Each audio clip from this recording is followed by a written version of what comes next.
आज शनिवार का दिन है, जिस दिन अपन इस दरिद्रता से मिलने के लिए पीपल के पेड़ के नीचे आए हैं।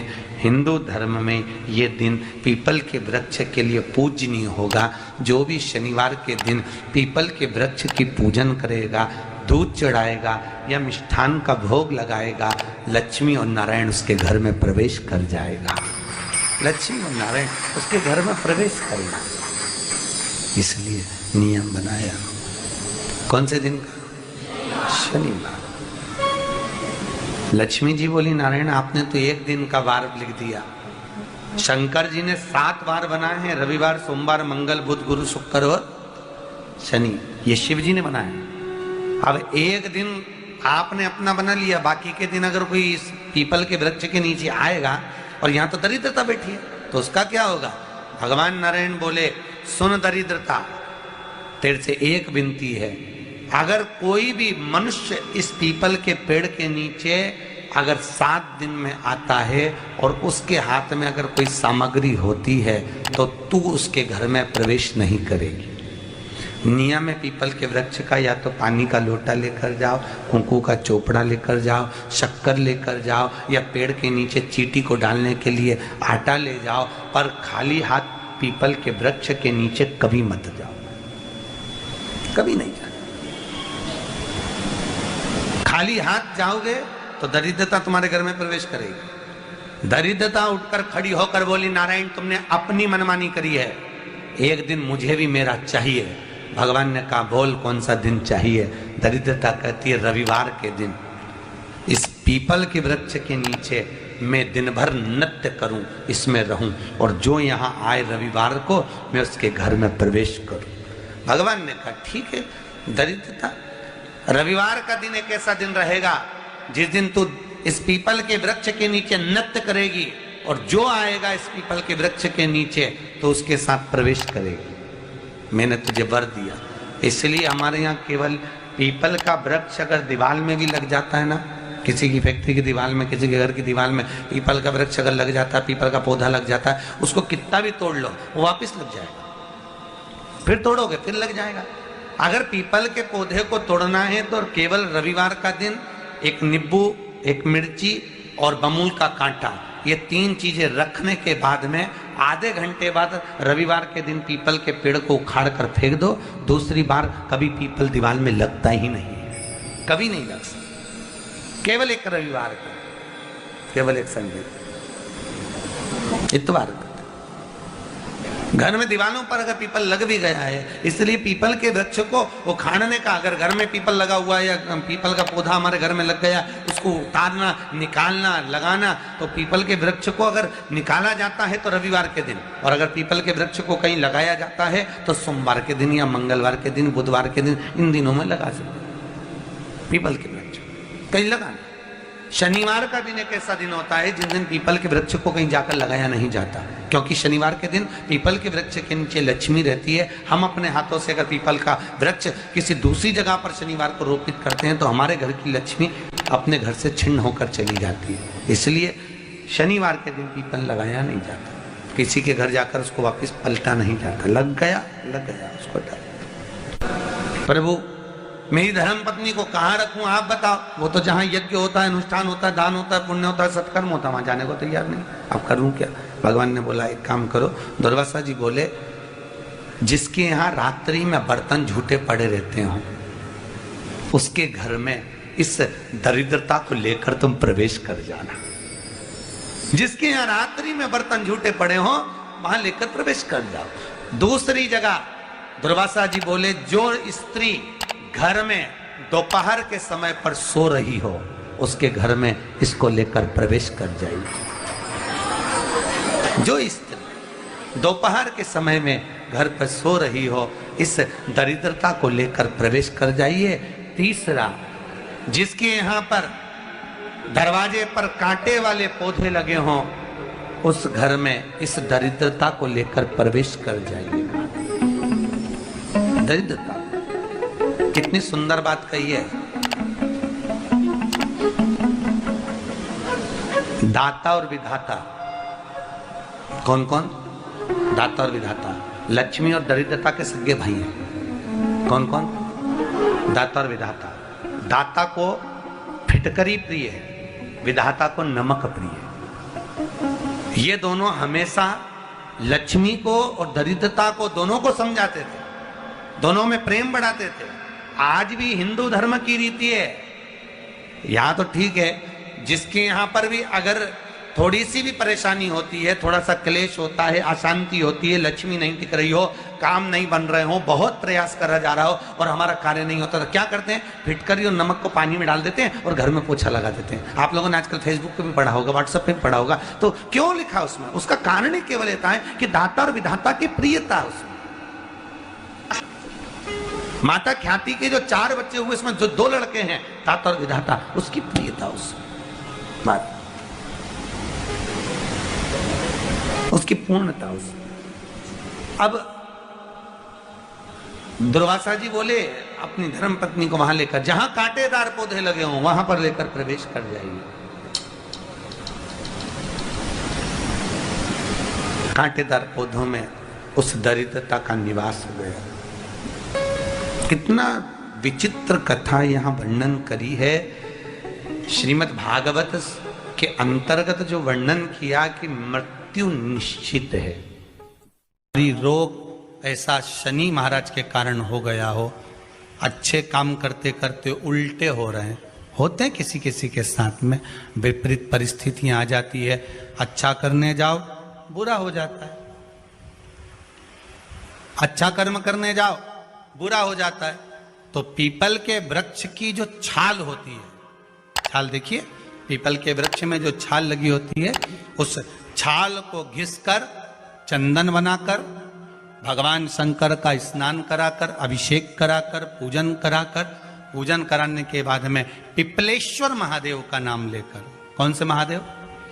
पिपलेश्वर महादेव का नाम लेकर वो जो घिसी हुई छाल होती है, उस छाल का तिलक भगवान शंकर को लगा लो और उसी का थोड़ा सा भाग अपने कंठ पर, मस्तक पर लगाना प्रारंभ कर दो। धीरे धीरे जो विपरीत दशा है वो सुधरना प्रारंभ हो जाती है। पर नाम याद रखना, पिपलेश्वर। काशी में जो शिव जी की स्थापना कौन ने करी? काशी में जो शंकर भगवान बैठे उनकी स्थापना करी थी शनि महाराज ने। किसने करी थी? शनि महाराज ने। क्योंकि भगवान शनि महाराज को उनकी माता के द्वारा श्रापित हो गए और शनि महाराज कांपने लगे। शनि महाराज कांपते कांपते, मैं जाऊं तो जाऊं कहां, करूं तो करूं क्या? महाराज, शनि महाराज दौड़े और दौड़कर भगवान भोलेनाथ के पास पहुंचे। हे शंकर, त्रिकालदर्शी, कैलाशी, अविनाशी, कृपा करिए बाबा भोलेनाथ, कृपा करो। क्योंकि दुनिया में 33 करोड़ देवी देवता हैं जिनको शनि लग सकता है, केवल एक, किसको छोड़कर? शिव को छोड़कर। राम जी को शनि लगा तो 14 वर्ष वनवास चले गए। कृष्ण को शनि लगा तो मथुरा छोड़कर द्वारका चले गए। शनि लगा। हनुमान जी को शनि लगा तो गुफा में बैठकर राम राम जपना पड़ा। शनि सबको लगता है, केवल शनि नहीं लगता तो एक मेरे महादेव को, मेरे भोले बाबा को नहीं लगता। शंकर के पास में शनि आ गए। शनि ने आकर कहा, भोलेनाथ कृपा करिए बाबा, मैं बड़ा कष्ट में हूं, मैं करूं क्या? बाबा भोलेनाथ ने कहा, जा गंगा जी के तट पर काशी में जाकर एक शिवलिंग की स्थापना कर, उसकी आराधना कर और तेरा शरीर ठीक हो जाएगा, कष्ट नहीं भोगेगा। शनि महाराज ने काशी में जाकर शिव जी की स्थापना करी।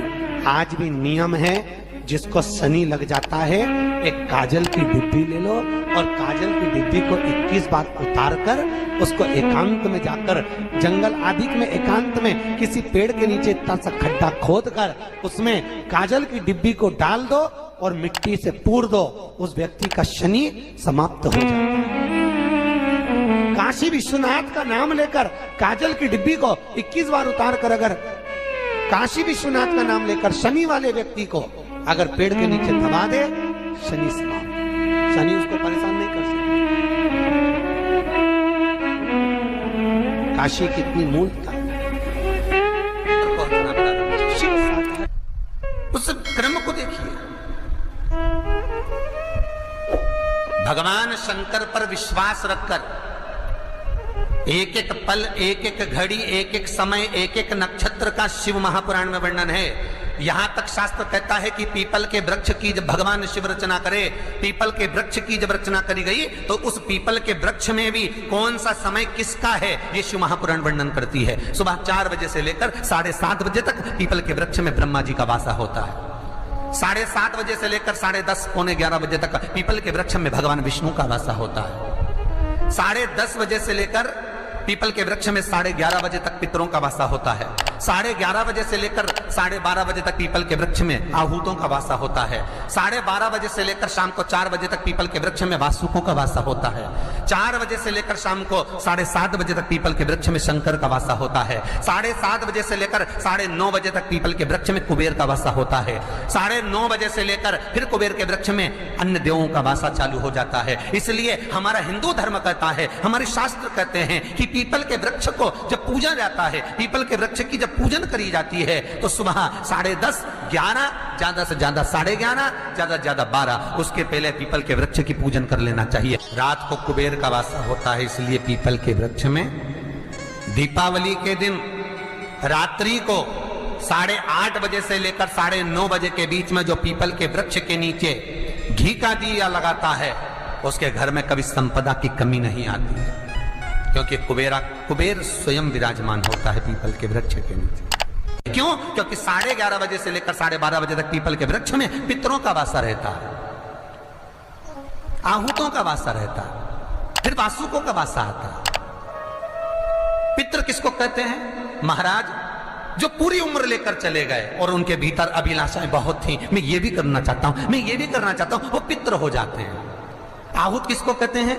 जिस माता के गर्भ में बच्चा जन्म ले और मर जाए, या 6 महीने का गर्भ धारण करने के बाद अवर्षण हो जाए, जीव पड़ने के बाद 6 महीने के बाद अगर बच्चा गर्भ में भी शांत हो जाता है, कुंवारी अवस्था में शांत हो जाता है, जिसका विवाह नहीं हुआ ऐसा बच्चा जब शांत हो जाता है, अधोगति में कोई मर जाता है, सुसाइड कर एक्सीडेंट में किसी भी रूप में मर जाता है, तो वो आहूत कहलाता।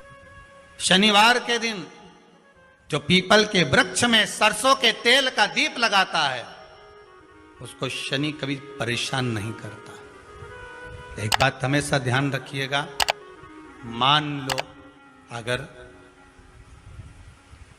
कोई भारी रोग ऐसा शनि महाराज के कारण हो गया हो, अच्छे काम करते करते उल्टे हो रहे हैं, होते हैं किसी किसी के साथ में, विपरीत परिस्थितियां आ जाती है, अच्छा करने जाओ बुरा हो जाता है, अच्छा कर्म करने जाओ बुरा हो जाता है। तो पीपल के वृक्ष की जो छाल होती है, छाल देखिए, पीपल के वृक्ष में जो छाल लगी होती है, उस छाल को घिसकर चंदन बनाकर भगवान शंकर का स्नान कराकर, अभिषेक कराकर, पूजन कराने के बाद में पिपलेश्वर महादेव का नाम लेकर, कौन से महादेव?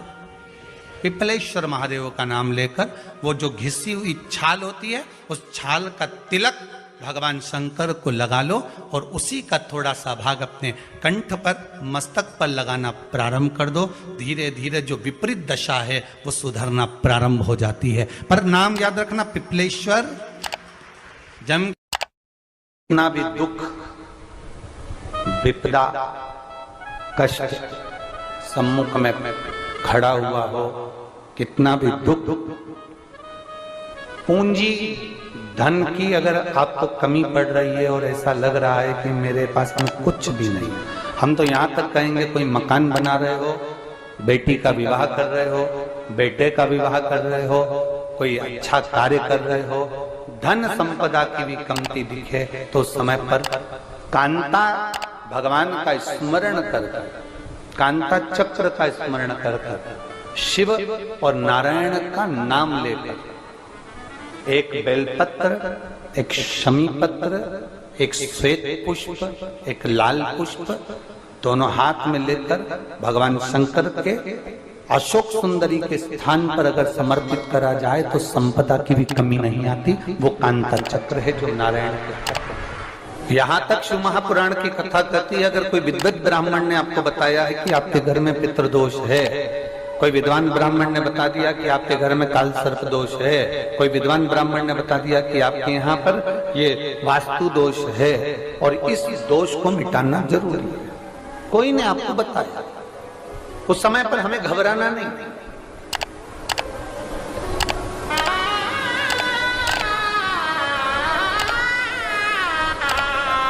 उस समय में घबराने का क्रम नहीं है।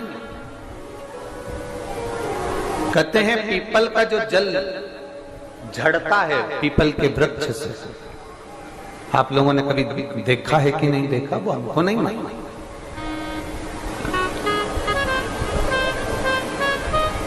कितना भी अगर कोई वास्तु दोष बता दिया, पितृ दोष बता दिया, काल सर्प दोष बता दिया, कितना भी अगर कोई दोष बता दे, तो पीपल का जो जल वृक्ष में से झड़ता है, कभी कभी आप उसके नीचे हाथ रखकर देखना, थाली रखकर देखना, उसमें पत्थर पर देखना, तो वहां पर भी पानी के निशान आपको मिलेंगे, बूंद के निशान मिलेंगे।